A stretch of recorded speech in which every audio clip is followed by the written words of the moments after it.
Hello everyone. Welcome back to Learn Easy English. In today's video, we are going to improve our English writing skills in a simple and easy way. If you want to write better paragraphs, essays, and IELTS writing answers, this lesson will help you a lot. You will learn: White have a checkmark how to write clearly and correctly.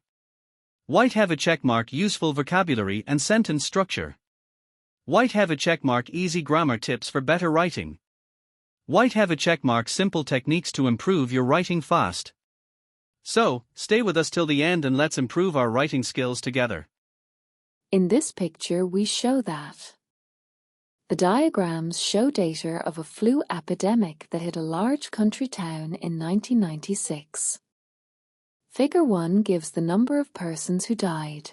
Figure 2 shows the percentage breakdown of females who received a new flu vaccine. And Figure 3 gives the number of cases of flu before and during the epidemic. In Figure 1, it can be seen that the flu was responsible for the deaths of 2 females but no males in the period from March to May. However, from June to August, there were 4 female deaths and 1 male death. According to the pie chart in Figure 2, only those females most at risk were given the new flu vaccine. 28% did not take part in the trial. Of those females who took part, 35% were aged over 65 years old, 24% were babies or children, and 13% were either hospitalized or receiving other medical attention.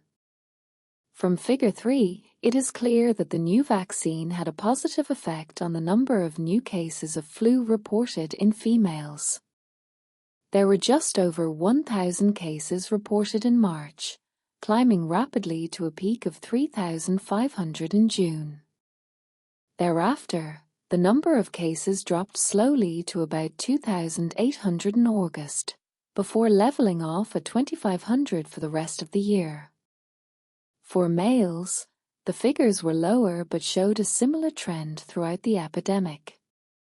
Now this is another part the graph shows for types of transport used by commuters in London: car, bus, train, and tube. Overall, car use increased significantly between 1960 and 2000, while bus use declined sharply. Train and tube use changed only slightly during this period. In 1960, buses were the most popular form of transport, used by about 35% of commuters. However, this figure fell steadily to around 27% in 1980 and only 15% in 2000. In contrast, car use rose dramatically.